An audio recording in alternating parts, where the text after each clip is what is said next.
क्या आपने कभी सोचा है कि कुछ लोग 100 साल से भी ज्यादा उम्र तक जिंदा कैसे रहते हैं, वो भी बिना किसी बड़ी बीमारी और मानसिक तनाव के।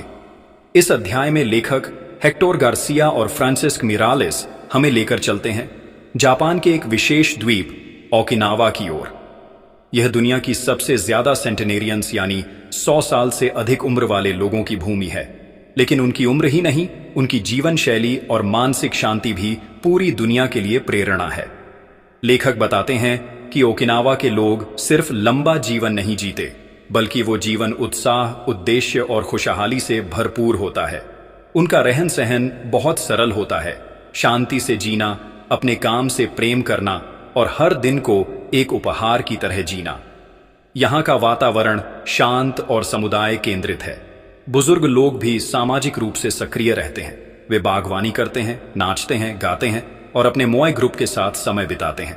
यहाँ के लोग कभी रिटायर नहीं होते। वे मानते हैं कि जब तक शरीर और मन साथ देते हैं, तब तक व्यक्ति को उद्देश्यपूर्ण जीवन जीना चाहिए। यही उनकी सबसे बड़ी ताकत है। जैसे एक 102 वर्षीय महिला हर सुबह उठते ही अपने बगीचे में फूलों से बात करती है। एक 100 वर्षीय व्यक्ति अब भी अपनी तलवार बनाने की पारंपरिक कला सिखाता है। इस अध्याय में लेखक पहली बार इकिगाई का परिचय देते हैं, वो जीवन मंत्र जो हर ओकिनावन के जीवन का आधार है। उनका इकिगाई उन्हें हर सुबह उठने का कारण देता है। वो कोई बड़ा सपना नहीं होता, बल्कि रोज का वो छोटा सा कार्य जो उन्हें खुशी और संतोष देता है। हम में से कितने लोग सुबह अलार्म की आवाज से चिढ़ते हुए उठते हैं। हमारा दिन भाग दौड़, स्ट्रेस, सोशल मीडिया और बेमतलब की जिम्मेदारियों में बीतता है। लेकिन ओकिनावा के लोगों के पास धीमा लेकिन सार्थक जीवन है। वे माइंडफुल लिविंग करते हैं, हर काम पूरी उपस्थिति और प्रेम से करते हैं, चाहे वो चाय बनाना हो या बगीचे में पानी देना। जल्दी जीना जरूरी नहीं है, लेकिन अर्थपूर्ण जीना जरूरी है। इकिगाई हमें सिखाता है कि सफल जीवन सिर्फ उपलब्धियों से नहीं, बल्कि अंदरूनी संतोष से आता है। ओकिनावा के लोग लंबा और खुशहाल जीवन जीते हैं। उनका रहस्य है सामूहिक जीवन, उद्देश्यपूर्ण काम, हल्का भोजन, सक्रिय दिनचर्या और शांत मन। उनका असली ईंधन है इकिगाई, एक ऐसा कारण जो उन्हें हर दिन प्रेरित करता है। अगर कल सुबह आपकी आंख बिना अलार्म के खुल जाए, तो कौन सी चीज है जिसके लिए आप बिना थके खुशी से बिस्तर छोड़ देंगे? क्या आपने कभी अपने आप से यह सवाल किया है, मैं क्यों जी रहा हूं, या मेरे जीवन का उद्देश्य क्या है? अगर हां, तो आप अकेले नहीं हैं। दुनिया में लाखों लोग इस सवाल से जूझते हैं और यही सवाल इस अध्याय का केंद्र है। लेखक बताते हैं कि इकिगाई सिर्फ ओकिनावा के लोगों का रहस्य नहीं है, बल्कि हर इंसान के भीतर छुपा हुआ एक उद्देश्य है जिसे केवल ढूंढना होता है। इकिगाई कोई जादू की चीज नहीं है जो अचानक मिल जाए। ये एक गहराई में उतरने की प्रक्रिया है, एक ऐसा सफर जो आपके जुनून, योग्यता, समाज की जरूरत और आजीविका के बीच संतुलन स्थापित करता है। इकिगाई को खोजने के लिए लेखक 4 महत्वपूर्ण सवाल सुझाते हैं। आप किस चीज से प्यार करते हैं? आप किस चीज में अच्छे हैं? दुनिया को किस चीज की जरूरत है? आप किस चीज से पैसे कमा सकते हैं? जहां ये चारों बातें मिलती हैं, वहीं छिपा है आपका इकिगाई। लेखक बताते हैं कि अधिकतर लोग इन चारों में से केवल 2 या 3 को लेकर ही जीवन चलाते हैं। कोई व्यक्ति शौक और टैलेंट को फॉलो करता है, लेकिन उससे पैसा नहीं कमा पाता, तो वह स्ट्रेस में जीता है। कोई सिर्फ पैसे के लिए काम करता है, लेकिन उसे वो काम पसंद नहीं, तो जीवन खोखला लगता है। लेकिन जब चारों पहलू संतुलित होते हैं, तब व्यक्ति अपने इकिगाई को जी रहा होता है। इस अध्याय में लेखक स्पष्ट करते हैं कि आधुनिक जीवन शैली में सबसे बड़ी समस्या है उद्देश्य की कमी। जब व्यक्ति के पास कोई उद्देश्य नहीं होता, वह आसानी से तनाव, अकेलापन, बोरियत और डिप्रेशन का शिकार हो जाता है। ज्यादा पैसा, सुविधाएं, सोशल मीडिया सब बेकार लगने लगता है। यही वजह है कि कई लोग सफल होकर भी अंदर से अधूरे महसूस करते हैं। इकिगाई इन सारी समस्याओं का समाधान देता है, क्योंकि यह व्यक्ति को एक आंतरिक प्रेरणा और जीवन की दिशा देता है। लेखक जोर देते हैं कि इकिगाई केवल कोई नौकरी या करियर नहीं है। यह वो चीज हो सकती है, कोई कला जिसे आप प्यार करते हो, किसी की सेवा करना, संगीत बनाना, बच्चों की देखभाल करना, या सिर्फ रोज अपने बगीचे को सजाना। जो भी काम आपको संतोष, खुशी और उद्देश्य दे, वही आपका इकिगाई बन सकता है। इकिगाई की खोज में धैर्य और आत्म जागरूकता चाहिए। इकिगाई कोई ऐसा रास्ता नहीं है जो सीधा या आसान हो। यह एक ऐसी यात्रा है जो समझ, आत्मनिरीक्षण और धैर्य मांगती है। खुद से सवाल पूछने की आदत सिखाती है और धीरे धीरे अंदर छिपे सत्य को बाहर लाती है। लेखक सलाह देते हैं कि रोज कुछ मिनट अपने आप से जुड़ें, खुद से सवाल पूछें और जोश के साथ छोटे छोटे कदम बढ़ाएं। इकिगाई एक गहराई में छिपा जीवन मंत्र है जिसे हर इंसान खोज सकता है। पैशन, प्रोफेशन, मिशन और वोकेशन, इन चारों के मिलन से इकिगाई जन्म लेता है। उद्देश्यहीन जीवन केवल बाहरी रूप से जीवित रहना है, जबकि इकिगाई व्यक्ति को अंदर से जिंदा करता है। क्या आप वो काम कर रहे हैं जिससे आपकी आत्मा को खुशी मिलती है, या आप बस समय काट रहे हैं? क्या आपने कभी महसूस किया है कि आप जिंदगी की रफ्तार से थक चुके हैं? हर दिन सुबह उठना, भाग दौड़ करना, लक्ष्य पूरे करना और फिर थक कर सो जाना, क्या यही जीवन है?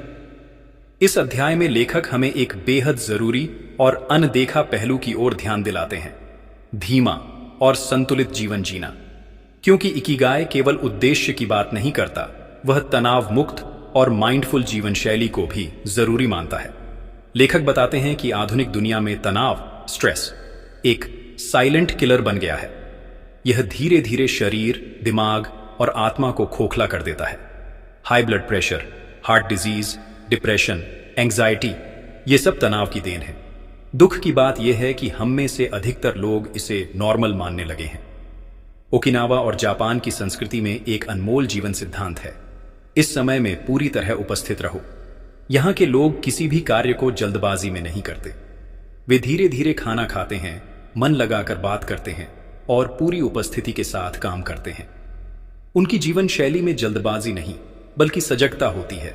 लेखक कहते हैं, जिन्हें पता है कि धीरे चलने में भी आनंद है, वही सच्चे जीवन जीने वाले हैं। फ्लो वह अवस्था है जब आप किसी काम में इतने खो जाते हैं कि समय का एहसास ही नहीं रहता। एक पेंटर अपनी पेंटिंग में डूबा हुआ, एक लेखक शब्दों की लहरों में बहता हुआ, एक कारीगर अपने काम में लीन। फ्लो से आपकी चिंता गायब हो जाती है, आनंद बढ़ता है और आप अपने इकिगाई से और गहराई से जुड़ते हैं। लेखक बताते हैं कि फ्लो कोई चमत्कार नहीं है, आप इसे रोजाना अपनी जिंदगी में ला सकते हैं। ऐसे काम करें जो आपको आनंद दें, चाहे वो गाना गाना हो, लेखन, बागवानी या खाना बनाना। डिस्ट्रैक्शन कम करें, मोबाइल नोटिफिकेशन बंद करें, सोशल मीडिया से दूरी बनाएं। सिंगल टास्किंग करें, मल्टीटास्किंग छोड़िए। एक समय में एक काम पर ध्यान दें। चुनौती और कौशल में संतुलन रखें। काम न बहुत आसान हो न बहुत मुश्किल, बस इतना कि आप उसमें डूब जाएं। धीमा जीवन कोई आलस्य नहीं है, बल्कि यह एक सचेत जीवन जीने की कला है। आप छोटी छोटी चीजों में आनंद लेने लगते हैं, रिश्तों में गहराई आती है, मानसिक शांति बढ़ती है और आप अपने इकिगाई को और बेहतर तरीके से महसूस करते हैं। लेखक कहते हैं, जिनके पास धीमे चलने का समय नहीं, उनके पास जीवन को समझने का भी समय नहीं। तनाव आज का सबसे बड़ा खतरा है, लेकिन इकिगाई हमें इससे मुक्त कर सकता है। जापानी जीवन शैली हमें सिखाती है कि धीरे चलो, सजग रहो और हर काम को पूरी उपस्थिति से करो। फ्लो स्टेट में रहना आपको संतोष और आनंद की ओर ले जाता है। धीमा जीवन गहरा जीवन होता है। अब एक सवाल आपके लिए, जरा सोचिए, आपका दिन किस चीज में निकलता है? शांति और सजगता में या भाग दौड़ और उलझनों में? अगर आप सच में जीवन की गहराई में उतरना चाहते हैं तो अगले अध्याय में हम जानेंगे ओकिनावा के लोगों की रहन सहन, खान पान और वो छोटे छोटे रहस्य जो उन्हें 100 साल तक स्वस्थ और खुश रखते हैं। अब तक हमने जाना कि इकिगाई एक मानसिक और भावनात्मक शक्ति है, लेकिन इस अध्याय में लेखक हमें बताते हैं कि ओकिनावा के लोग केवल मानसिक रूप से ही नहीं बल्कि शारीरिक रूप से भी कैसे इतने फिट, ऊर्जावान और रोग मुक्त रहते हैं। इस अध्याय में लेखक हेक्टर गार्सिया और फ्रांसिस्क मिरालियस ने वास्तविक जीवन शैली और दैनिक आदतों को गहराई से समझाया है, जो किसी भी इंसान को लंबे समय तक स्वस्थ और आनंदित बना सकती है। ओकिनावा के लोग एक विशेष भोजन मंत्र अपनाते हैं, हारा हाची बू। इसका अर्थ है पेट को केवल 80% भरकर खाना। वे कभी पेट भरने तक नहीं खाते। उनका मानना है कि ज्यादा खाना पाचन को भारी बनाता है और शरीर में बीमारियां बढ़ाता है। उनका खाना होता है हल्का, पौष्टिक और ताजा। वे अधिकतर सब्जियां, फल, टोफू, समुद्री शैवाल, मीसो सूप, हल्की मात्रा में चावल और ग्रीन टी लेते हैं। याद रखिए, कम खाना लंबी उम्र की कुंजी है। ओकिनावा के बुजुर्ग लोग दिन भर सक्रिय रहते हैं, लेकिन कभी भी हैवी एक्सरसाइज नहीं करते। वे अपने दिन को प्राकृतिक गतिविधियों से भरते हैं। बागवानी, घर की सफाई, चलना, दोस्तों से मिलना और छोटी छोटी शारीरिक गतिविधियां। इन आदतों से उनका शरीर लचीला, मजबूत और ऊर्जावान बना रहता है, बिना थकावट या जिम की जरूरत के। ओकिनावा के लोग अपने जीवन में अकेले नहीं होते, वे हमेशा मोआई ग्रुप का हिस्सा रहते हैं। यह एक पारंपरिक जापानी समूह होता है जिसमें कुछ लोग मिलकर जीवन भर एक दूसरे का साथ निभाते हैं।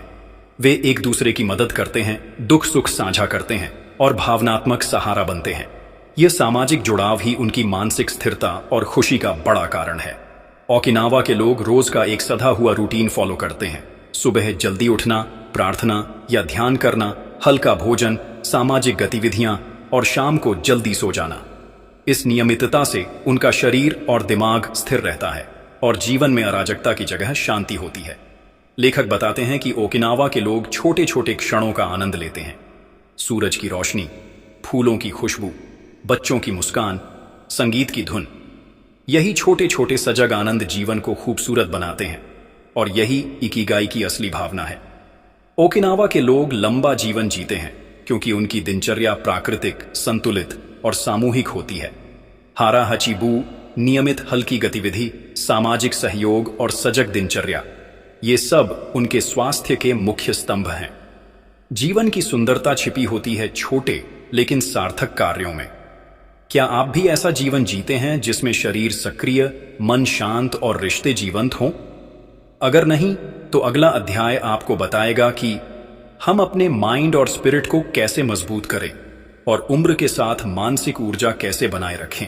यह सिर्फ एक समापन नहीं है, बल्कि एक नई शुरुआत का संदेश देता है। आइए इसे विस्तार से समझते हैं और अंत में मैं आपको कुछ व्यावहारिक सुझाव भी दूंगा जिससे आप इस पुस्तक की सीख को अपने जीवन में लागू कर सकें। पिछले अध्यायों में आपने जाना कि इकिगाई क्या है, उसे कैसे खोजा जाए और ओकिनावा के लोग इसे कैसे जीते हैं। अब आखिरी अध्याय में लेखक हमें सिखाते हैं कि हम अपने वास्तविक इकिगाई को कैसे जी सकते हैं, रोजमर्रा के जीवन में कैसे उतार सकते हैं। लेखक बताते हैं कि जब इंसान के पास साफ उद्देश्य होता है तो वह उम्र या थकान से नहीं हारता। इकिगाई वह शक्ति है जो आपको हर सुबह जागने का कारण देती है, चाहे आप 25 साल के हों या 75 के। अगर आपके जीवन में एक अर्थ है, एक मकसद है, तो आप खुद ब खुद ऊर्जावान रहते हैं। जब तक आपके अंदर इकिगाई है तब तक आप कभी थकते नहीं, आप चलते रहते हैं। आज का इंसान सबसे ज्यादा चिंता में जी रहा है, भविष्य की चिंता, असफलता की चिंता, दूसरों की राय की चिंता। लेकिन इकिगाई हमें सिखाता है, वर्तमान में जियो, छोटे कदम उठाओ और जरूरत से ज्यादा मत सोचो। ओकिनावा के लोग छोटी छोटी बातों में खुश रहते हैं और अपनी ऊर्जा चिंता में नहीं, कार्य में लगाते हैं। काइजेन एक जापानी सिद्धांत है जिसका मतलब है लगातार छोटे सुधार। इकिगाई के साथ अगर आप काइजेन को जोड़ लें तो आप हर दिन बेहतर बनते हैं, अपने व्यवहार में, अपनी सोच में, अपनी आदतों में। हर दिन थोड़ी थोड़ी प्रगति, यही जीवन में बड़ी सफलता लाती है। इस अध्याय में लेखक बताते हैं कि ओकिनावा में 90+ साल के लोग भी एक्टिव रहते हैं क्योंकि उनके अंदर जीने की भावना कमजोर नहीं होती। उनके लिए उम्र कोई रुकावट नहीं, बल्कि एक और मौका है सीखने, सृजन करने और आनंद लेने का। अगर आप अपने मन को युवा रखेंगे तो शरीर खुद पीछे नहीं रहेगा। अपने इकिगाई को रोज निभाइए, बस बड़े लक्ष्य न बनाएं, उसे जीना शुरू कीजिए। लेखक कहते हैं कि इकिगाई को पाने के लिए बड़े सपने या योजनाएं बनाना जरूरी नहीं, जरूरी है रोज उसे जीना, अपने उस काम में डूब जाना जो दिल को खुशी दे। रोज कुछ ऐसा करना जिससे आपका जीवन और दूसरों का जीवन बेहतर हो। इकिगाई कोई गंतव्य नहीं, एक यात्रा है जो रोज के छोटे छोटे कामों से बनती है। इकिगाई से जीने वाला व्यक्ति हमेशा ऊर्जावान और आनंदित रहता है। चिंता को कम करके, काइजेन को अपनाकर और उद्देश्य को जीकर जीवन में स्थायी संतुलन लाया जा सकता है। इकिगाई केवल सोचने की चीज नहीं, हर दिन करने की प्रक्रिया है। अपने पैशन की सूची बनाएं। आप क्या करना पसंद करते हैं? क्या चीज आपको अंदर से खुशी देती है? हर दिन 15 मिनट अपने इकिगाई के लिए समय निकालें, चाहे वह लेखन, कला, सेवा या कोई भी रचनात्मक कार्य हो। हारा हाचिबू अपनाएं। पेट सिर्फ 80% भरें, संतुलित भोजन लें, सामाजिक जुड़ाव बढ़ाएं, परिवार, दोस्तों, मोआई जैसे ग्रुप बनाएं। काइजन शुरू करें, रोज छोटे सुधार पर काम करें, हर काम में फ्लो ढूंढें, ऐसा काम करें जिसमें समय का होश ही न रहे। धीमा और सजग जीवन जिएं, भागदौड़ नहीं, शांति चुनें। क्या आप बस जिंदा हैं या सच में जीवन को जी रहे हैं? यदि आप सच में अपने जीवन को अर्थपूर्ण और आनंदमय बनाना चाहते हैं तो आज से ही अपने इकिगाई की खोज और उसे जीने की शुरुआत करें।